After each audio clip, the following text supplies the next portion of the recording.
ICC champions ട്രോഫിയിൽ ഇത്തവണത്തെ വിജയം ആരായിരിക്കുമെന്ന് ഒന്നടങ്കം ആശങ്കയിലാണ്. എന്നാൽ ഇപ്പോൾ വമ്പൻ പ്രവചനവുമായി മുൻ പാകിസ്ഥാൻ നായകൻ രംഗത്ത് വന്നിരിക്കുകയാണ്. മുൻ ഇതിഹാസ ഫാസ്റ്റ് ബൗളർ വസീം അക്രവും മധ്യനിര ബാറ്ററായ മിസ്ബാഹുൽ ഹക്കുമാണ് ആരാവും കിരീടം ചൂടുകയെന്ന് പറഞ്ഞിരിക്കുന്നത്.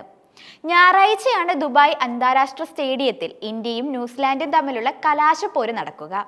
ടൂർണമെന്റിൽ ഇരു ടീമുകളും മുഖാമുഖം വരുന്ന രണ്ടാമത്തെ മത്സരം കൂടിയാണിത്. നേരത്തെ ഗ്രൂപ്പ് ഘട്ടത്തിൽ കൊമ്പ് കോർത്തപ്പോൾ കിവികളെ കെട്ടുകെട്ടിക്കാൻ ഇന്ത്യക്കായിരുന്നു. ഇനി ഫൈനലിൽ ജയം ആവർത്തിക്കാമെന്ന ആത്മവിശ്വാസത്തിലാണ് ഇന്ത്യയും ന്യൂസിലാൻഡും തമ്മിലുള്ള കിരീടപ്പോരിൽ ആർക്കും വ്യക്തമായ ആധിപത്യം അവകാശപ്പെടാനില്ലെന്നാണ് വസീം അക്രം വ്യക്തമാക്കുന്നത്. എങ്കിൽ പോലും നേരിയ തോതിൽ മുൻതൂക്കം ഇന്ത്യക്കാണെന്നും അദ്ദേഹം പറയുന്നുണ്ട്.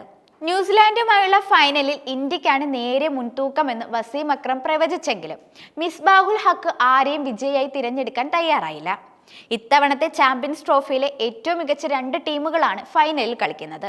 കിവി ടീം ഇതുവരെ പുറത്തെടുത്ത കളി നോക്കുമ്പോൾ ഫൈനൽ ഇഞ്ചോടിഞ്ച് പോരാട്ടം തന്നെ ആയിരിക്കുമെന്നും മിസ്ബാഹ് വ്യക്തമാക്കിയിട്ടുണ്ട്.